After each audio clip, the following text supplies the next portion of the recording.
since you've got this election right ahead, just days away from now when the first phase actually kicks in, the politics can't be separated from perceptions of due process. How are you seeing it? Because you've actually tracked it.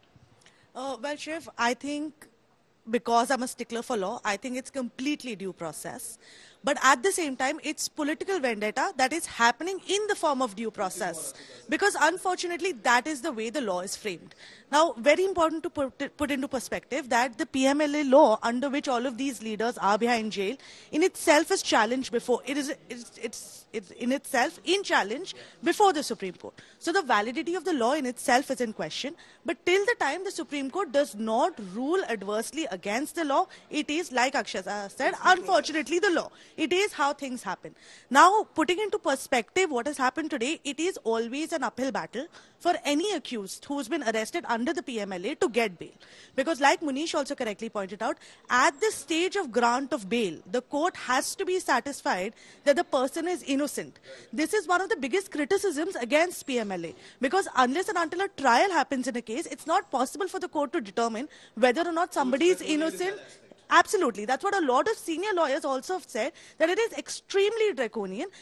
Because at the stage of grant of bail, it has to be proven, and the burden of proof is on the accused to prove that he is innocent and there was no wrongdoing on his part.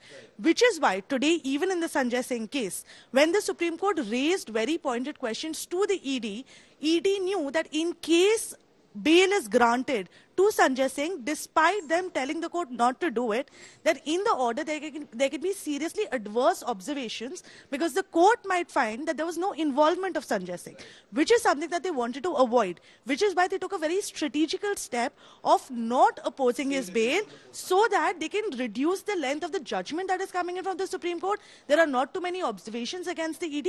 The court can simply record that the probe agency had no problems, which is why he is now being allowed out on bail. I have a quick thing to say that if, speaking of perception itself, Arvind Kejriwal skipped summons 9 times. So for him to cry vendetta, if he followed due process, just like what you see in courts happening, due process is followed, ED is following due process, why didn't Arvind Kejriwal follow due process? So 9 summons you've skipped and now you're arrested, then you cry vendetta. Okay. That doesn't seem to bode well with a lot of people who voted for them initially. And this is something that maybe Munish and Preeti can throw more light on. My question is, yes, he skipped 9 summons, but if he had turned up earlier for the summons, would he have anyway been arrested if he had appeared for the summon? So actually, there is a very clear answer to that. You know, as according to Indian law, you have multiple options if you are being summoned by any agency. He had an option of filing the anticipatory bail. He had an option of challenging the summons sent by the enforcement directorate.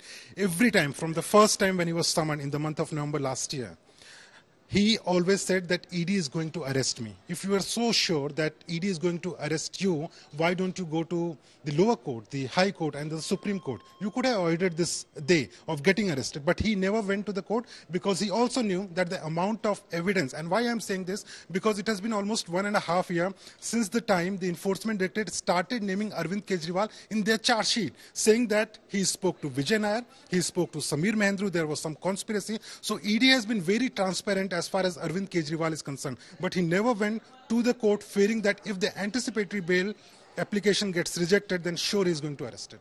Can I add something here to what Munish said? I also think that when it comes to Kejriwal's case, ED shot themselves in the foot a little bit by being the ones who approached court. Because after Kejriwal skipped multiple summons, he did not go to court, but the ED went to court and said that ED filed 2 applications before the trial court saying Kejriwal is not being summoned. And once that was done, Kejriwal used that fact that the matter was now before the court as a continuing reason to skip even further summons. So he did not appear for any summons after that by telling ED that now that you've gone to court, the matter is pending there. So let court give a decision first and then I will appear. So that's something that Kejriwal used against the ED, which was something that ED shot themselves in the foot.